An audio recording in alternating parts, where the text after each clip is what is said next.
Some of you are giving, you're investing in things that never was meant to give you a return. As I think about this and I listen to you talk and I read some of the comments and I dig further into this video, she's right.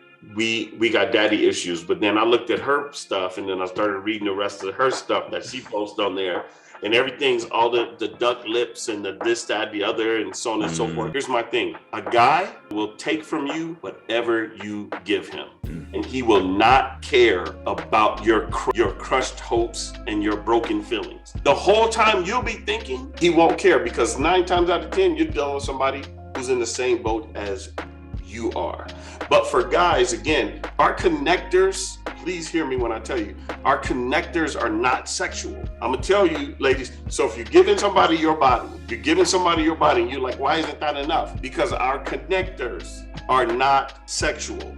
At the end of the day, men bring women home to their parents. Men decide I'm dusting everybody off the table. I'm getting rid of everybody. No one's here. With somebody who he knows is 100% down with him. She's got a vision. She's got a plan. She's got purpose. She speaks that purpose. She's walking in that purpose. She's pursuing that vision. And she tells him, come on, I got room for what you're doing and what I'm doing. Neither of us got to stop doing what we're doing. Let's dream together. Let's have vision together. Let's have purpose together.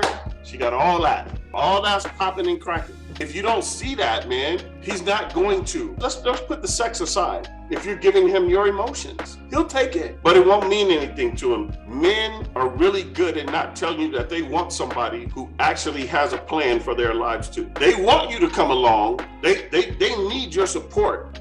But they want to know too, hey, just in case it get bad, are we going to be able to count on you? I'll take the lead. I'll be the protector in this relationship, in this home, these kids, all of a sudden. But if it gets bad, are you going to look at me, throw your hands up in the air? Or if I get sick and I can't work no more, are you going to look at me, throw your hands up in the air and say, well, you ain't no good to me no more? Guys want to know too from the jump. Because it's days where it ain't going to look good. Because it's days it's not going to look good. Man. So you're trying to get somebody to talk about some, call you boo and babe. Well, I give so much. Well, then stop giving so much. Some of you are giving, you're investing in things that never was meant to give you a return. You're investing your mind, your emotions, your heart, your body into something that's not going to give you an equal or greater return. That's up to you. You have to think better about yourself and say, nah, I can't do this. You just do. That's on you. So just do yourself a favor and don't allow yourself to live in that space. It's not necessary. You don't have to. You can do better. That person is there. That person is available to you. They really are. You just got to be willing to allow that to really take place for you in your life. That's beautiful, man. And I know we're coming to a close on this wrap up. Here's 2 things. One, I think we have to stop looking at what we don't have and start reviewing what we do have. True. When you look at what you don't have, a lot of that comes from the space of comparison, like we mentioned earlier. You start seeing what's liked the most. You start seeing on Twitter, hey, good morning to all the people who are this height and above, and this name, and your name starts with this, and all this other kind of stuff. Yeah, absolutely. It's all over social media. And they look at it and it's jokes and it's fun and games. But I do think a lot of people internalize that and they start seeing, well, dang, that's not me. And so you kind of start hating an imaginary you. Again, speaking from a biblical worldview, all right, to Christians and believers, and even those who may be interested in that. Listen, scripture assumes that you love yourself. Jesus summarizes the two law, or the whole law and the prophets, in 2 things. Love the Lord your God with all your heart, mind, and soul, and love your neighbor as yourself. So I'm not able to love you to a capacity that I'm not at yet. It's not necessarily in the sense that I need to learn to love myself, but other people can see how I treat myself based on how I treat you. I'm thinking of this and I'm like, this idea that I don't amount to other people and other people's success and what dating relationships look like online and all this kind of stuff. When I start looking at that and I start thinking of myself negatively, well, listen, I didn't come out the womb like that. I was in a home where I was loved. I was told I looked good. I was beautiful. I was all this, that. For me to see that and then start thinking of myself negatively, which then in turn creates a lot of thought patterns that become harder and harder to break from, because this is all that I've tried to accumulate myself to. So then I miss the good people that stand in front of me and I push them away. not because of anything they did, but because of the attitude that I've inherited from those thoughts.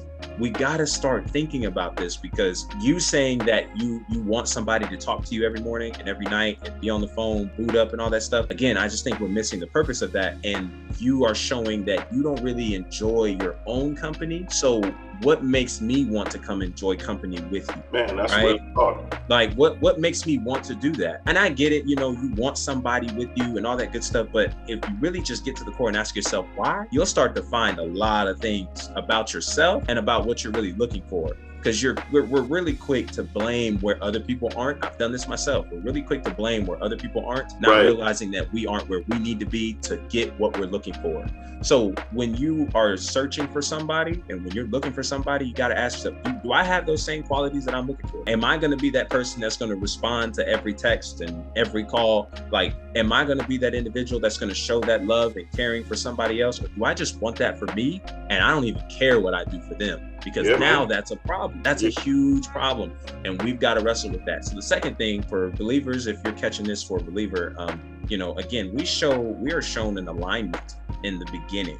Okay. In Genesis, God is a God of order. I mean, structure, all of this thing. And so when we talk about relationships, man, God ordered mankind to have a relationship with him and have work, have identity, have purpose, all of these things before we even commune for marriage.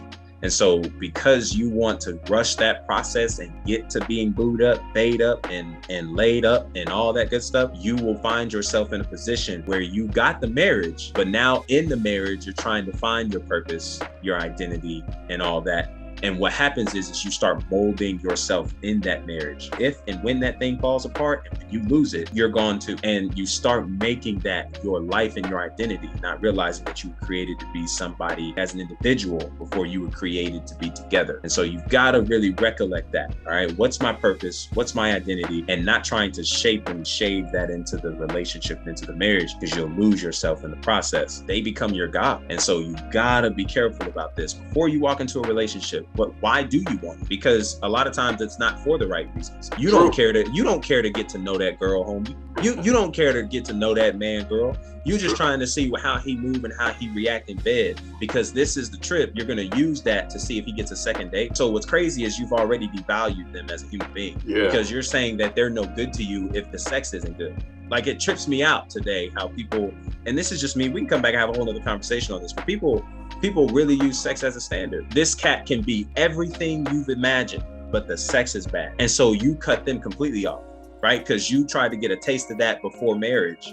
You did. And so you're like, nah, they're not worthy of a second date. But you would rather stay with the person who gives you hell, confusion, frustration, who doesn't do anything for you. But because the sex is good, you're there. That's the standards and the principles that we are limiting ourselves to. And there's really just sad, man. It's sad. Really sad. It's sad, and there's something greater out there. And so I don't say this to beat you up if you're in this position.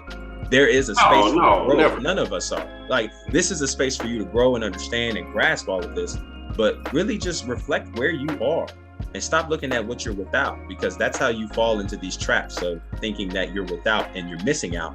But really, this is a space for you to grow and get your stuff together, get yourself together for the person that you really need to be with for the rest of your life in that manner. If you enjoyed this, be sure to go back and watch the previous parts of this conversation as we continue to open up about relationships and loneliness. Be sure to click the links down in the description for Demetrius Colbert's content and where you can find and reach him. And be sure to give a follow to the socials, TikTok, Instagram, Twitter, all of that good stuff down in the description below, where you can catch me and the content that I put out around social media. And as always, until our next conversation, be easy and be breezy, my friend.